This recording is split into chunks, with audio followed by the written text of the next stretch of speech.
So my name is Marcus.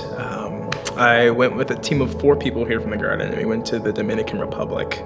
And our goal when going to the Dominican Republic, we were to bring healing to the Dominican Republic. Not necessarily first like physical medical healing, because we were a team of doctors and nurses and intercessors, but ultimately to bring spiritual healing to the people of the Dominican Republic.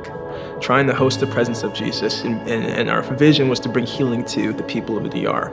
But when the kingdom came down, when we actually consecrated ourselves and spent time in God's presence, healing came to us first. Dr. Bob said something about healed people heal people.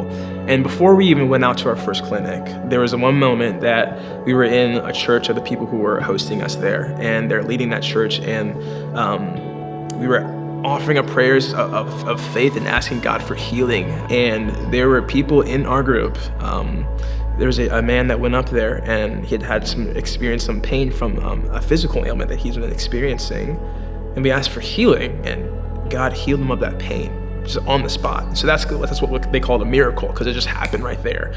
He was in tears. His wife was there. It was just like a really powerful moment where, wow, we're here for healing for other people, but God had more goodness and more healing in store for us, which kind of took me off guard, and that really kind of began to open my eyes for the rest of the trip about, whoa, I'm just gonna get out the way. Let God do healing as he does best, So, I mean, we saw signs and wonders too. People were being healed. Like there was someone that had their hearing restored, just a miracle on the spot.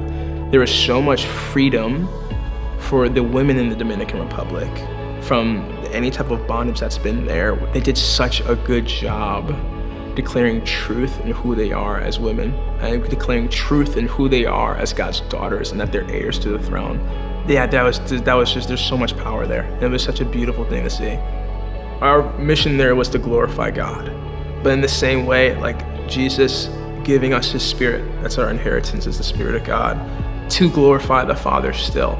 That first instance of healing took me off guard. And I'm like, oh, this is something completely different. And even God was working in my heart, everything was coming from a place of rest. And it was rest in the simplicity of the gospel, but also that I don't have to be or do anything for God's kingdom to come down. Jesus has already done that. He sent the Spirit. We just have to come with faith and come with open hands. That reality set in for me. That was amazing.